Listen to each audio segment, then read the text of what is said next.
What the heck? Who the heck? Where the heck? Hi, and welcome to Home Computing. Why the heck? Honey, what's all this stuff? I don't know whose stuff this is. This is not my stuff. Whose stuff is this? It's our stuff. I'm making room for the baby stuff. Does it have to go in my office and... Yes. Okay, fine. Hi, and welcome to Home Computing. You've read the book, now watch the TV. I'm really glad you tuned in because on today's show, we've really got some great software to talk about. Honey, did you see my National Inquisitioner? Yes, you left it on my desk. I wish you wouldn't do that on show days. I don't want my friends thinking I read this stuff. Oh, it's fun to read, and besides, a lot of it is true. No, it is not. I wouldn't even take one of these into the bathroom with me unless I was out of toilet paper. Look at this headline. JFK back from space with new diet. There's no new diet. These things are... New miracle pill eradicates love handles in half an hour. Gosh. Hi, and welcome to another Home Computing. As always on our show, no sex, no violence, no software. We're always afraid of the things we don't know about or don't understand. And You must really be afraid of housework. I'm not afraid of housework, just the vacuum.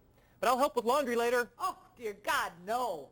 You see, everybody has fears, and on today's show, I'm going to expose them. Oh, dear God, no. Hi, and welcome to Home Computing, the show where you don't see video footage of people accidentally getting hit in the groin area. That's why they're America's funniest people. Of course, you might see that if my ratings drop. It looks like you better buy some cast iron undies. Oh, now you're an expert on ratings.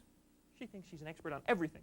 So what if she's got her own business and got an award from the Chamber of Commerce and she's a certified scuba instructor, Jacques Cousteau level, and she wrote some stupid paper that got published in the New England Journal of blah, blah, blah.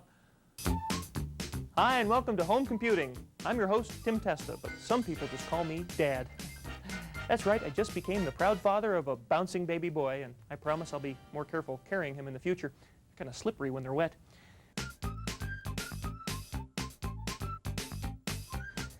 Well, my wife is filling my office with a bunch of stuff, but I put my foot down, and luckily that gave me the balance to carry even more boxes.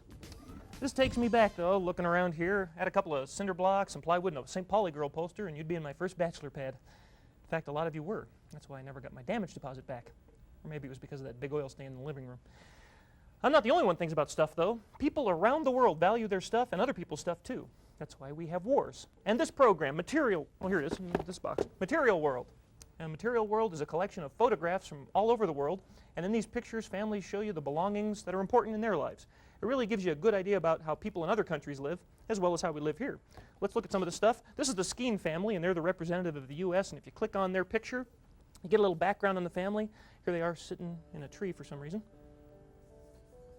Rick and Patty Skeen center their lives on their family, their friends, and their best faith. Rick is a telephone company cable splicer.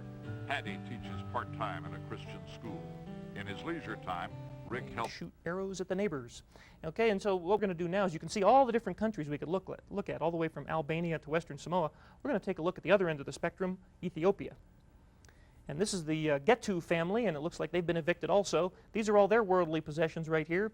And we could look at, again, information on Ethiopia, get a little information from a video. But what we're going to do now is also look at their questionnaire. And what we do, that lists the members of the family and what they do for a living, how much time do you spend together, again, the same things. And here it is, does your family consider itself rich or poor, comfortable or struggling? Now, they didn't look that comfortable to me, but it says we don't consider ourselves rich or poor. We are in the middle class of farmers. And down here below it says he works 60 hours a week, and the wife, Zanubu, works 18 hours a day, every day, and that'll get you in the middle class of farmers in Ethiopia. And then also, as you go a little farther, it talks about expenses again, like it did with the Americans. And then we also, how much waste? We basically have no waste. Sweepings and dung are used as fuel and fertilizer. Excess food is fed to the dogs, and bushes are used as a toilet. So this gives you kind of an idea.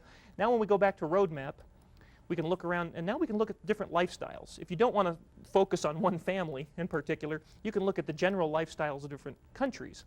And they break this down in certain areas, like, food and housing and shelter and things of that nature. And what we're going to do here is look at pictures. And so you can see real quickly, as I click on food, you get pictures of their markets, the different kind of markets in different countries. You can click on kitchens, and it'll show you the kitchens. They'll show you shelters. And here's the homes, the different homes. And it actually shows you, kind of interestingly, toilets from around the world. There's Albania. You have Argentina in the upper right-hand corner. Here's Brazil. And in the lower left-hand corner, we have Bhutan, which is a room with a monkey in it. and I can't even speculate as to what goes on in there. There's also, lifestyles, leisure, how they make their money. This program proves that around the world, people get cheesy stuff at their weddings just like we do. And here's what you'll have to possess to run it. It's really a great starting place if you just want to wander around and discover what the web has to offer. He doesn't have as many guests as we do. Hey, Tim, how's your party going over there? Better than yours! Oh, that's too bad. I got a lot of shrimp going to waste. Oh, hey, no, you don't want to go. You don't want, hey, no, wait. hey, wait a minute. No, that's probably bad shrimp. It's probably bad shrimp. Hey, where do you think you're going? Bring me some shrimp! Okay. I was surprised at all the things that modem could do. I was also surprised to find out that a 65-year-old woman had given birth to a full-grown 41-year-old man. But what really surprised me is an email I recently got from Scott Coleman. And Scott writes, "Tim, I love the show, but is this really you writing the email?" Of course it is. I care. I care about my viewers. I want you to be able to reach out and touch me.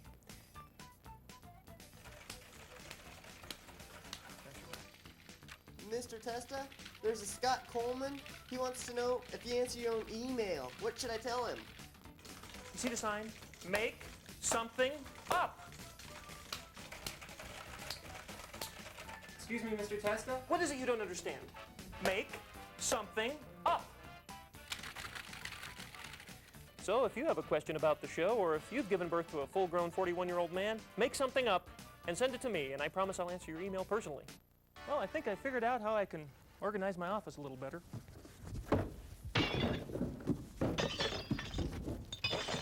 Hey, I gotta live in here. In fact, I got an email about that just the other day from James Mundell. He writes, "Thanks for providing a good show. You live near the studio. You seem to be really at home."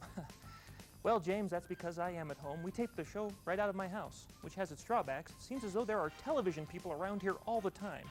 For example, okay, let's take a break. Why don't you take a little break? All right. You see, I do feel at home. Unfortunately, so do they. I wish I could just show you what a normal day is like around here. Hey, Tim, did you go shopping this week? The guys are getting a little hungry. I'll try to get to it tomorrow. Hello? Hi, do you mind? It's a little personal. No, sorry, just Tim. Yeah, how you doing? Oh, yeah, lucky jerk here. Oh, Tim, by the way, we're out of cereal.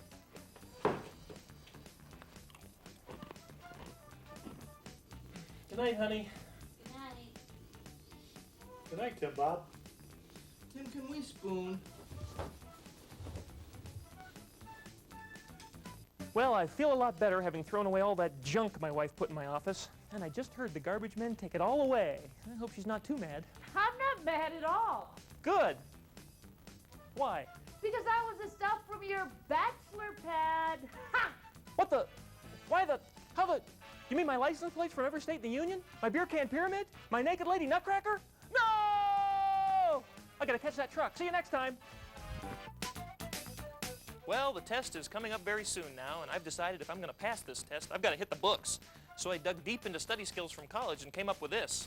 Witchcraft is a learning tool. I just need to find the right incantation. Let's see, passing to another level. Here we go. Inferia brainus, mind adumbus, no fail undus. Get out! Uh-oh, I better get rid of, hey, wait a minute. Do you know anything about acupuncture? Get! Well, actually, I do know a little bit. Great! See you next time. Your wife was telling me it has something to do with the body's ability to heal itself.